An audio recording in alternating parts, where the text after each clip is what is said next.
Hey guys, Jake here coming at you with another live math lesson this Monday night. This is November 7th, coming at you at 5 o'clock Pacific time, 8 o'clock Eastern, as always. Today we're going to be going over transformation of functions, and I want to show you some examples, obviously, like I typically do, but before we jump into those examples, I want to take a little bit of time just to kind of talk about general strategy of solving these kinds of problems, just give you basically like a blueprint of how to interpret transformations of functions. Because they really can be pretty straightforward and easy once you take a little bit of steps to get your function in a position where it's kind of easy to interpret. So I want to talk a little bit about that form that you want to aim for. As always with these live streams, before I jump into it, if you have any questions along the way, please just throw them in the live chat. I'm happy to help answer any questions you have, even if they're off topic of either the problem I'm going over or even if they're off topic of what transformations of a function is. Any math questions you have, I'm happy to help address them as well as I can. Even if they're not math questions, just feel free to throw them in the live chat. I'll do my best. But let's go ahead and jump into it here.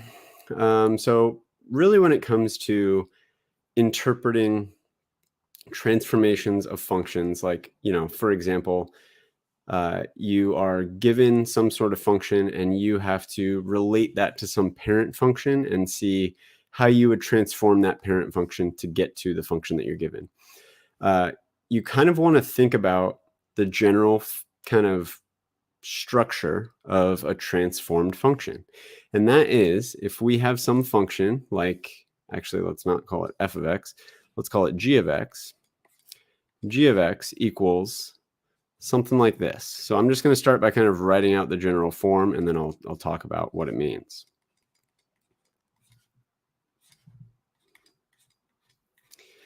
So in general, if you're given some function f of x, which is some parent function, so let's say, for example, what if we have like f of x equals x squared? This is a good example of a parent function.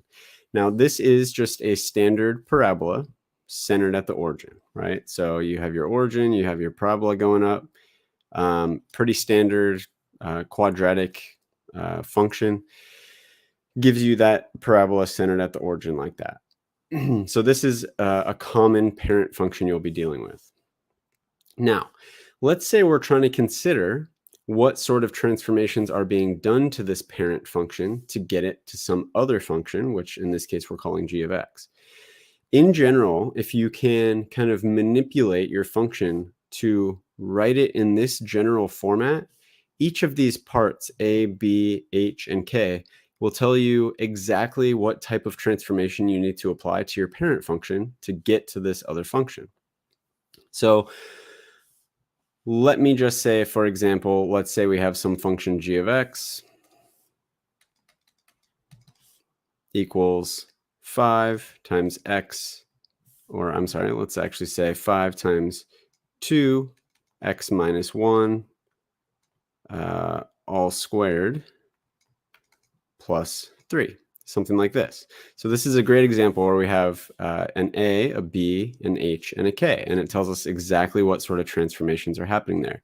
So a key point to kind of point out here, sometimes this may take a little bit of algebraic manipulation to get the function that you're given into this format. They're not always going to be given exactly like this. Like, for example, maybe instead of this, we had 2x minus 2 all squared inside the parentheses here. So we would have to algebraically manipulate this 2x minus 2 to make it look like this, 2 times x minus 1 in parentheses all squared. Because once you apply that manipulation and get it into this form, it matches up perfectly with this form. So what do those different components tell us? Basically, you can see there's 4 pieces here. So we have an A. This A describes vertical stretching. So whatever number this A is, that tells you what factor you need to stretch your function vertically. So in this case, we have a 5 right here. That tells us we would need to stretch our parabola, our x squared parent function, by a factor of 5 in the vertical direction. So basically every point would move 5 times further away from the x-axis as it started. Okay. Then we have, sorry about the barking in the background if you can hear that. So then we have B. B tells us about the horizontal stretching. So in this case, we have a 2 right here. Now, the weird thing, actually, I'm not going to underline that second one. This is the one you want to be looking at.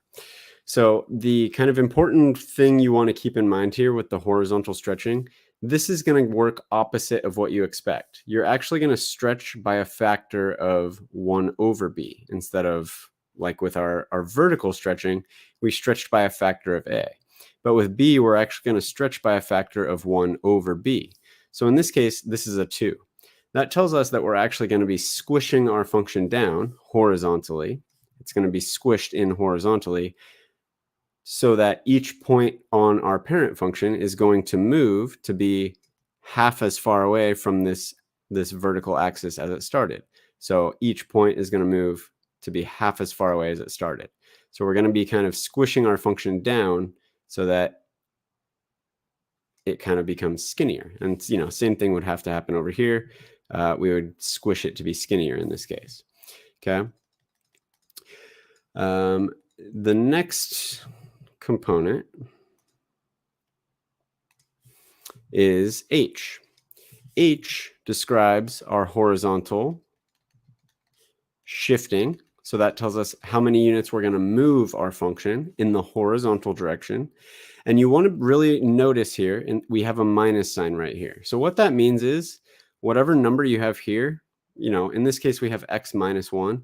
That tells us we're actually going to move in the positive x direction to the right. So keep in mind, this sign makes it look like in the horizontal direction, we're kind of behaving the opposite of what we would expect. If we have x plus something, we're going to actually move to the left in the negative direction. If we have x minus something, we're going to move to the right in the positive x direction. So just something to really be careful of. And then the final transformation that you're going to run into a lot is this k out here. This tells you your vertical shifting. So how many units you're going to move up or down. Now with the vertical shift, when you have a +3 out here, a plus number, you're going to move that many units up. When you have a negative number, so if this were to say -3, for example, we would move 3 units down. So the way I like to remember this, your components that have to do with the horizontal direction, so your B and your H, those are going to behave the opposite of the way you would expect. So when your B is greater than 1, you would think that it would stretch your function horizontally, but it does the opposite. It squishes it horizontally, makes it skinnier. Similarly, when you have x minus some number in here, when your h basically is like looking like a negative number, x minus 1, you're going to move in the positive x direction to the right. So just kind of keep that in mind. The A and the K, however, the vertical things, so vertical stretch, vertical shift, those are going to behave exactly the way you would expect. When your A is greater than 1, you're actually going to make it longer. You're going to stretch it out vertically, making it taller. When your A is less than 1, you're going to squish it down vertically and make it shorter. Similarly, when your K is a positive number, you're going to shift up in the positive Y direction. When your K is negative, you're going to shift down in the negative Y direction. So just something to kind of keep in mind there. That's kind of the general idea, the general thought process. So let's go ahead and get into some examples here, and I'll show you what this stuff actually looks like. So we're going to, describe the sequence of transformations from F to G. So the first thing you want to do when you're doing a problem like this is figure out what your parent function is that you want to compare this function to. So like we have in this case, having this x plus or minus some number all raised up to the second power, that generally means that our parent function that we're going to be looking at is just going to be f of x equals x squared. So a parent function in general is really just kind of like the bare bones, simplest version of whatever function you're looking at. So, typically that's just going to be something straightforward like x squared, x cubed. Maybe there's a trig function, sine, cosine, something like that. Your parent function should be kind of the most simplified version of the function that you're dealing with here. And then you want to think about using the general kind of template that I was just talking about a minute ago. You want to think about what transformations are being applied to this parent function so that it would become the function that we're dealing with here. So if we remember, that template basically just says that our g of x is going to be a times f of b times x minus h in parentheses plus k. So what we want to do is think about how we can kind of create our g of x. Just think of it in terms of the a, b, h, and k that we have here in this template, knowing that our function f of x is x squared, and then we can compare this to the g of x we were given. So think about what g of x would be if we know f of x is x squared, and we're trying to find a of f of b of x minus h plus k. So basically what this is saying, what this notation is saying, is we're going to have a times whatever this whole thing is plus k. Okay, so what we need to figure out then is what is f of b of x minus h. Well, what is this notation saying? This notation says whenever you have f of anything, f of question mark, whatever the thing is that's in here, whatever this inside your parentheses is, in this case, it's b times x minus h, but it doesn't matter what it is. Whatever the thing inside your parentheses here, when you have f of something is, all that's saying is go to your function f of x, wherever you see an x in your function, so in this case, we only have a single x in it, which is right here, you're just going to replace that x with whatever is in the parentheses here. So in this case, we're going to go to our function f of x. We're going to replace this one x with whatever is in the parentheses here. So in this case, what is in the parentheses is b times x minus h. So we're just going to take this and replace our x with it in our function. If we do that, we're going to have b times x minus h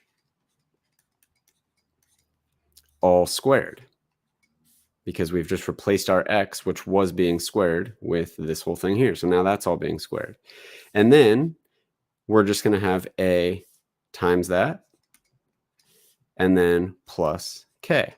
So this is kind of the general template for what a quadratic function, whenever you have just a parabola, comparing that to your parent function x squared, this is kind of the specified template for quadratic functions. What we had here, a times f of b times x minus h all plus k, that is a more generic template that can be applied to any type of function. Whereas this specific template here is what it looks like when you're applying this kind of general transformation template, specifically when your parent function is x squared. So now we can just compare the components of this template to the components of the g of x we were given here and figure out what those transformations are. So in this case, you can see we have a number being multiplied out front of the thing that's all being raised up to the second power.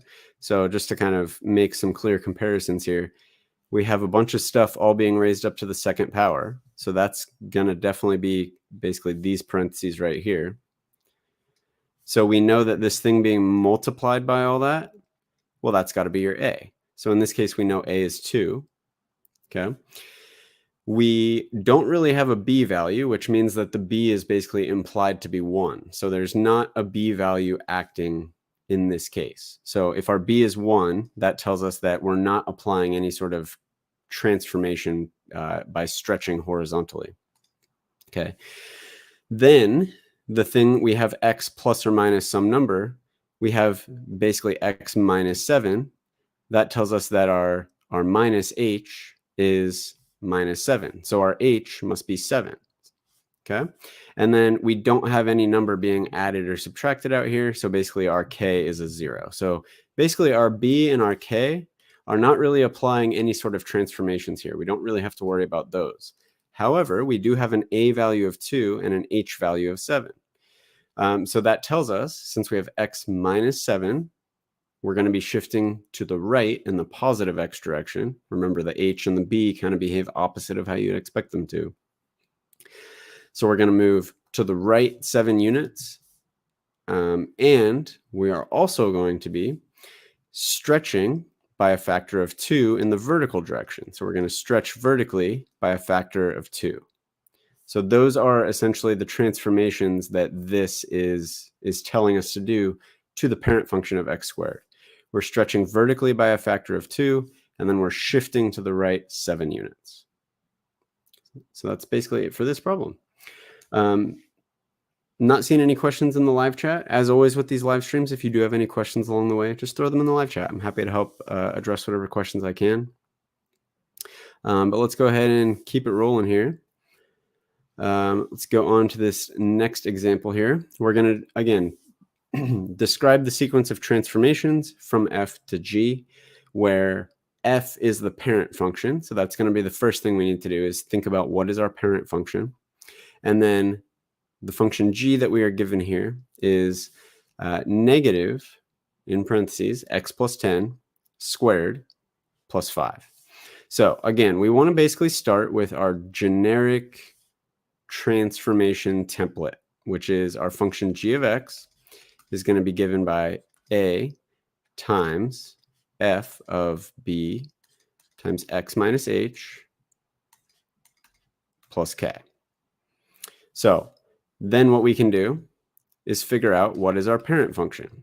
Well, our parent function, again, is just going to be the most kind of simplified version of whatever the function we are given in is, without any sort of transformations applied to it. So in this case, again, since we have, like, you know, really x being raised up to the second power, that tells us that our kind of most simplified version of this function is just going to be x squared. So obviously we have, you know, this minus sign being multiplied out here. We have x plus 10 in here. We have a plus 5 out here. All those other things are kind of just noise that you can ignore. The really kind of most simplified basic version of this function would be x squared. So that's going to be our parent function. Again, that's a very common parent function that you're going to be dealing with. Now what we want to do is apply the parent function we figured out to this g of x and figure out kind of a new template, which is specified for transformations specifically having to do with the parent function x squared. So to do that, all you have to do, all this notation means, again, is if we have this f of something, f of all this stuff here, all that tells us is we're going to go to our function f, and wherever we see an x, we're going to replace that x with whatever is inside the parentheses, f of all this stuff. So this stuff is just going to be plugged into our function f for x, which means we're just going to go to our function x in our function and replace it with all this stuff. So we're going to have basically just whatever is inside here, b times x minus h, all raised up to the second power. So b times x minus h, all raised up to the second power. And that is just f of b times x minus h. Then you still have a times that, and then you have a plus k at the end. So now this is our transformation template, which is specifically tailored to the parent function that we figured out, which is x squared. So now what we need to do is interpret this, compare it back to the original function we were given, and figure out what the different transformations are that are being applied in this case. Okay.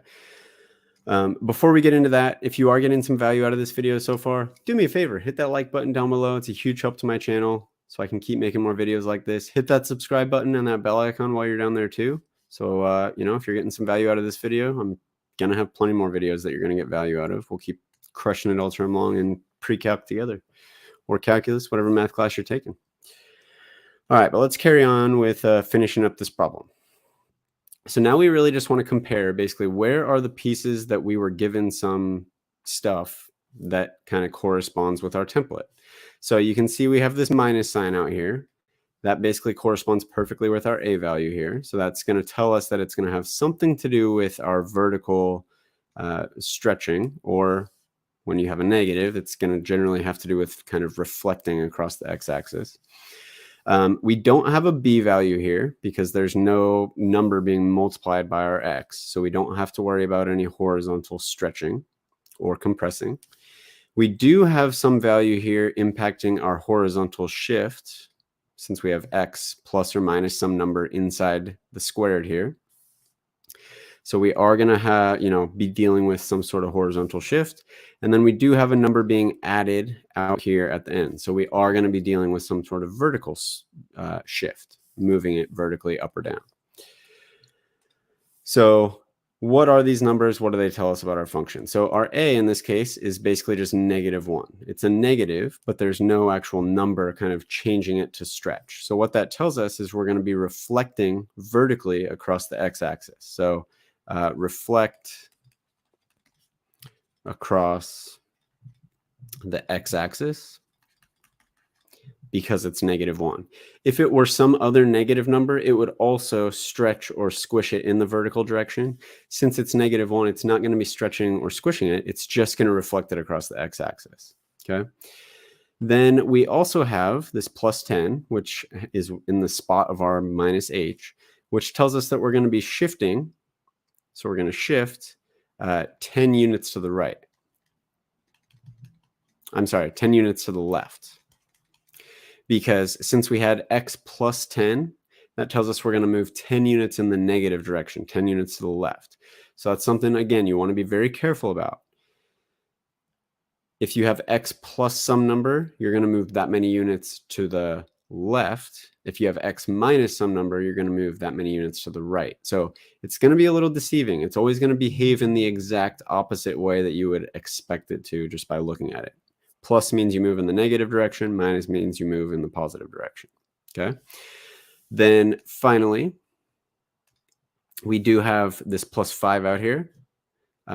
With k, with our vertical shifting, that's going to behave the way you would expect it to. So +5 means we're going to move 5 units up in the positive y direction, 5 units up. So these are basically the 3 different transformations that are being applied from our parent function f to get to this function g that we were given here. Reflect across the x-axis, we're going to move it 10 units left, and then we're going to move it 5 units up. So that's all I had prepared for you guys. If you did find this video helpful, do me a huge favor, hit that like button down below, subscribe while you're down there, and hit that bell icon too, so you'll be notified of all my new videos, all my new live streams. I go live every Monday night, 5 o'clock Pacific time, 8 o'clock Eastern. We'll keep crushing it all term long in calculus together. Anyway, that's all I got for you this week. Feel free to let me know if you got any questions in the comments, but see you next week. Thanks.